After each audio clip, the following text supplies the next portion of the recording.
Assalaamu calaykum. Maabkan waa Jamhuuriyadda Shacbiga Shiinaha ee aynu maanta naqaano. Tanina waa Jamhuuriyadda Shiinaha, si kale Taiwan. Labaduba waxay sheeganayaan maamulada saxda ah ee dhulka Shiinaha. Tusaale ahaan, Jamhuuriyadda Shacbiga Shiinaha waxay sheeganaysaa inay leedahay Jamhuuriyadda Shiinaha ama Taiwan, halka Jamhuuriyadda Shiinaha ee Taiwan ay sheeganayso dhammaan dhulka Jamhuuriyadda Shacbiga Shiinaha. Sanadku waa 1971, kalfadhigii Qaramada Midoobay ayaa looga hadlayay Shiinaha dhabta ah ee ay aqoonsanayso Qaramada Midoobay. Dalalkii ka soo horjeestay Jamhuuriyadda Shacbiga Shiinaha wuxuu hormuud ka ahaa Mareykanka, halka 35tii dowladood ee ka soo horjeestay Jamhuuriyadda Shacbiga Shiinaha ay u badnaayeen Afrika. Maadaama 35 dowladood kaliya ay ka soo horjeesteen Jamhuuriyadda Shacbiga Shiinaha, waxay Qaramada Midoobay aqbashay aqoonsiga Jamhuuriyadda Shacbiga Shiinaha. Sidaasna waxaa ku soo dhammaaday khilaafkii ku aadanaa labada jamhuuriyadood. Kadib 1971, isbeddel ayaa dhacay. Sanadkii 2007, mar labaad ayay Qaramada Midoobay kalfadhi yeelatay, kaasoo looga hadlayay in la cambaareeyo xaaladda xuquuqul insaanka ee Waqooyiga Kuuriya, halka Shiinuhu saaxiib dhow u leeyahay Waqooyiga Kuuriya.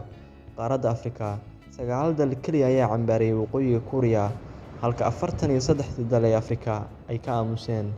Haddaba su'aashu waxay tahay, maxaa isbedelay? Muxuuse Shiinuhu ku kasbaday taageerada indho-la'aanta ee Afrika? Intayna muuqaalka u galin, fadlan muuqaalka like saar kuna soo bir madashan. Kani waa Adam Smith, marjaca iyo aabbaha kapitalismka galbeedka. Waxaa laga hayaa oraahdan ah, 2 ikhtiyaar ayaa kuu bannaan si aad u qabsato dal una gumaysatid.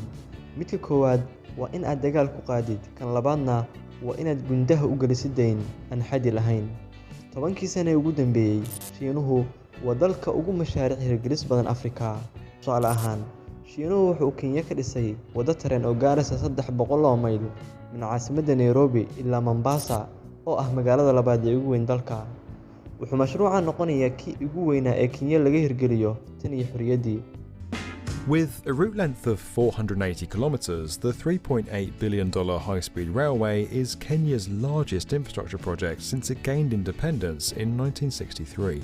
Shiinuhu wuxuu Addis Ababa ka dhisay tareen ay ku baxday $475 milyan, kaasoo noqonaya kii ugu horreeyay ee noociisa ah oo laga hirgeliyo waddamada saxaraha ka hooseeya. Sidoo kale, xarunta Midowga Afrika Addis Ababa waxaa dhisay Shiinaha. Si la mid ah, xarunta urur goboleedka COMESA ee galbeedka Afrika waxaa dhisay Shiinaha. Garoonka ugu weyn Uganda ee Entebbe International Airport waxaa dhisay Shiinaha. Biyo-xireen ay ku kacday $6 bilyan ayuu Shiinuhu ka hirgeliyay Nigeria, dalka ugu dadka badan Afrika.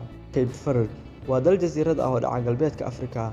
Wuxuu Shiinuhu ka hirgeliyay xarun baarlamaan, garoon kubadeed, library, waddooyin iyo dekado. Haddaba su'aashu waxay tahay, waxaanu idilma bilaashba? Si kooban, ma jirto wax bilaash la isku siiyo marka la joogo saaxadda xiriirka caalamiga. Waxaa muhiim ah in la ogaado in mashaariicdan aysan ahayn kuwo bilaash ah. Dabcan, Mareykanka quwadiisa dhaqaale iyo military wuxuu ku ballaariyay waxa loogu yeero isxulufaysiga ama waardiyeynta. Tusaale ahaan, inuu yiraahdo saldhig military ayaan dalkaaga ka dhisin si aan cadowga kaaga ilaaliyo. Laakiin Shiinuhu wuxuu raacay dariiq kale oo ah deyminta iyo fulinta mashaariic aan kala joogsi lahayn si uu boos uga diyaarsado Afrika marka uu noqdo quwadda dhaqaale iyo military ee ugu tunka weyn adduunka. Horeyna Soomaalidu waxay u tiri af wax cunay xishood, oo dal kasta oo mashaariicda Shiinuhu uu ka hirgeliyay awood uma laha inuu ka hor imaado siyaasadaha Shiinaha. Haddii kale, wuxuu miiska saarayaa deymihii mashaariicdan lagu hirgeliyay. Maxaa dhacaya haddii uu dal yiraahdo ma helayo haatan kharash aan ku bixiyo deynta? Dabcan, Shiinuhu isma dhibayo. Wuxuu la wareegayaa isha dhaqaale ee ugu weyn dalka, hadday noqoto deked, beero, biyo-xireen, garoon diyaaradeed. Sida ku dhacday Sri Lanka oo ah jasiiraddan ka hooseysa Hindiya, wuxuu Shiinuhu haysanayaa 99 sano dekedda ugu weyn dalka. Si la mid ah Pakistan, wuxuu Shiinuhu la wareegay deked dhacda badda Carabiya, gaar ahaan gobolka Balochistan, wuxuuna haysan doonaa 40 sano.